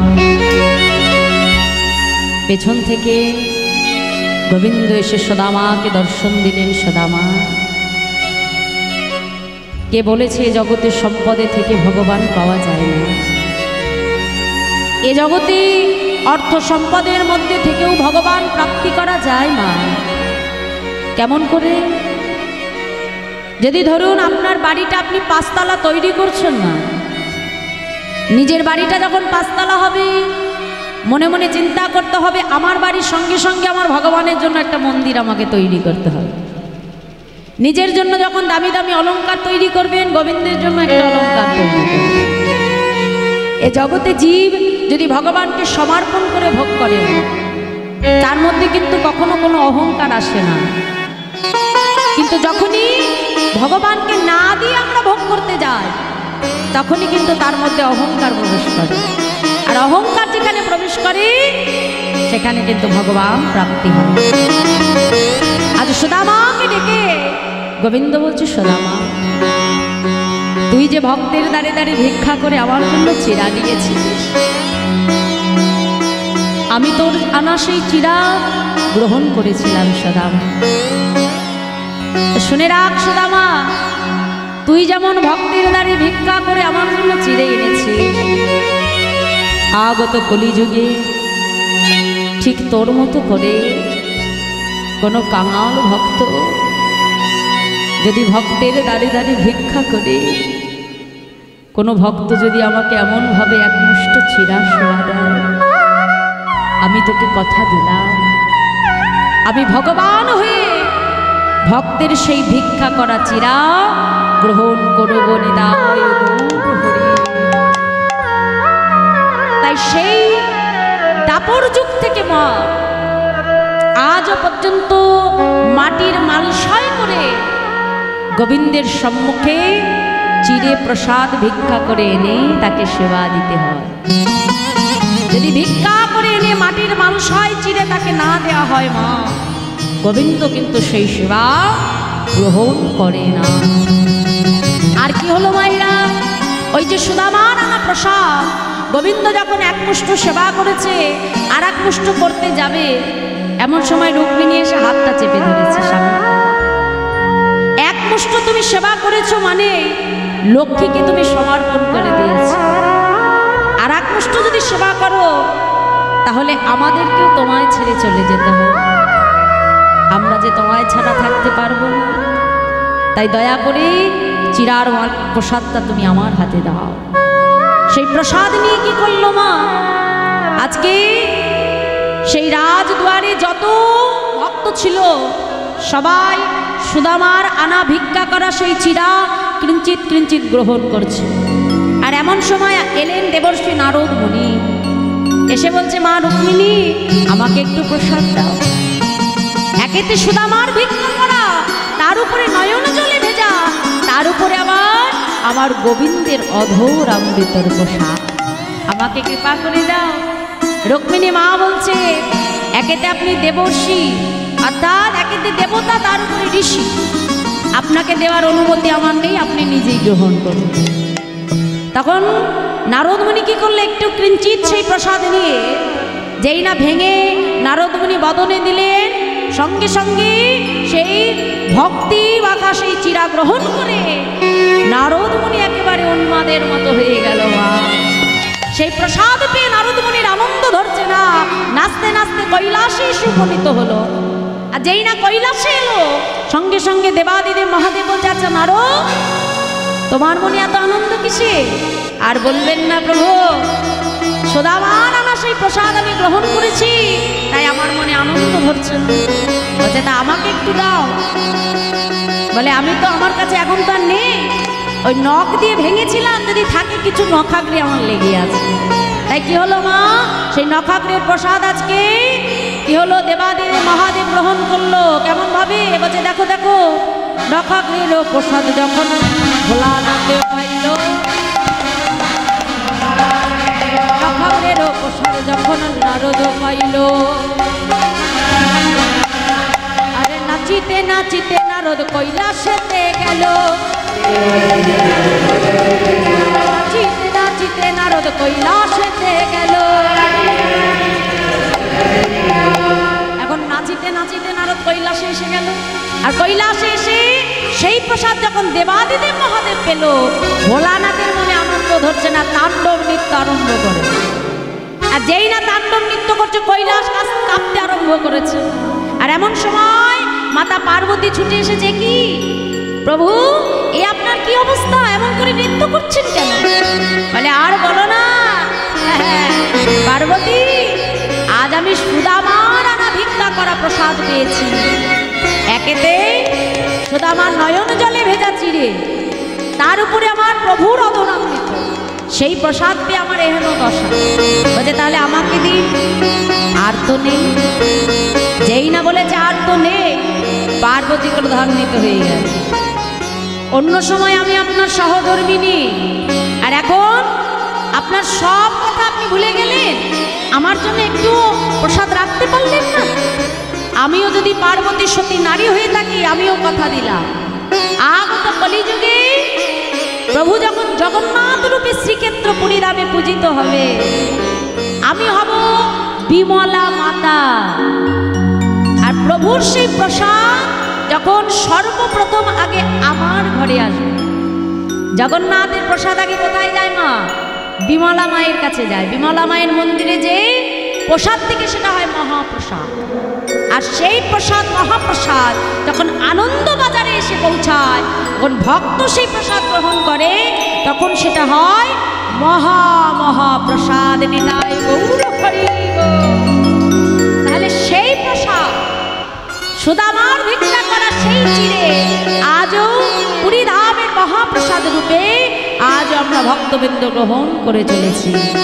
তাই মাগো, সেই সুদামা গোবিন্দের কাছে বলেছিল যে, কানাই আমি তোর কাছে কিচ্ছু চাই না, আমি শুধু এই বস্তুই চাই, জন্মে জন্মে তোর বন্ধু হয়েই আমি আসতে চাই। তাই সেই বন্ধু দাপর যুগ থেকে কলিযুগে সেই সুদামা হলেন সুন্দরানন্দ পণ্ডিত। তাহলে বোঝা গেল মায়েরা, সত্য যুগে কে ছিল? প্রদ্যুম্ন। ত্রেতা যুগে হলো ভরত, দাপর যুগে হলো সুদামা, আর কলিযুগে সে হলো কে? সুন্দরানন্দ পণ্ডিত। দ্বাদশ গোপালের এক গোপাল, যার নাম সুন্দরানন্দ পণ্ডিত। যশোর জেলার মহেশপুর গ্রামের জমিদার ছিলেন সুন্দরানন্দ পণ্ডিত। আর এত বড় ভক্ত ছিল মা, যে কুমিরের পিঠের উপরে বসে কৃষ্ণ প্রেম ভক্তির প্রচার করেছিল। আর একদিন সেই সুন্দরানন্দের মনে ইচ্ছে হয়েছিল ভগবানকে সে কদম ফুল দিয়ে পুজো দেবে। আর এমনই ভক্তের ইচ্ছে, যে সেই সুন্দরানন্দ পণ্ডিতের ইচ্ছায় জামের গাছে অর্থাৎ জাম গাছে কদম ফুল ফুটেছিল, আর জাম গাছে ফোটা কদম ফুল দিয়ে ভগবানকে পুজো দিয়েছিল। তাহলে কত বড় ভক্ত ভেবে দেখেন, তাই গৌর হরি। তাই আজ সেই চপল গোপাল তার বৈষ্ণব বন্দনায় বলছে, দেখো দেখো সুন্দর নন্দ কোটি বন্দি বড় আসে,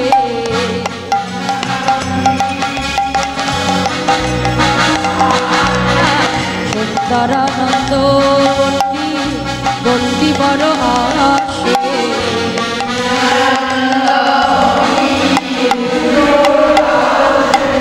ফুটিল কদম্ব পুষ্প জামিনের গাছে। হরি হরি ফুটিল কদম্ব পুষ্প জামিনের গাছে,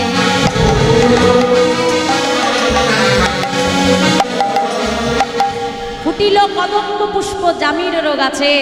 তাই সেই জাম গাছে ফোটা কদম ফুল দিয়ে সুন্দরানন্দ পণ্ডিত গোবিন্দের চরণে সেবা করেছিলেন। তাই আসমা চার যুগে সেই সত্যযুগ থেকে ধরে কলিযুগ পর্যন্ত আমার গোবিন্দের সঙ্গে সুদামার সম্পর্ক ছিল, বন্ধুত্ব ছিল। তাই আসুন ভক্ত ভগবানকে কলিযুগে মিলনে দিয়ে আমাদের লীলা আমরা বিশ্রাম করব। জয় রাধে।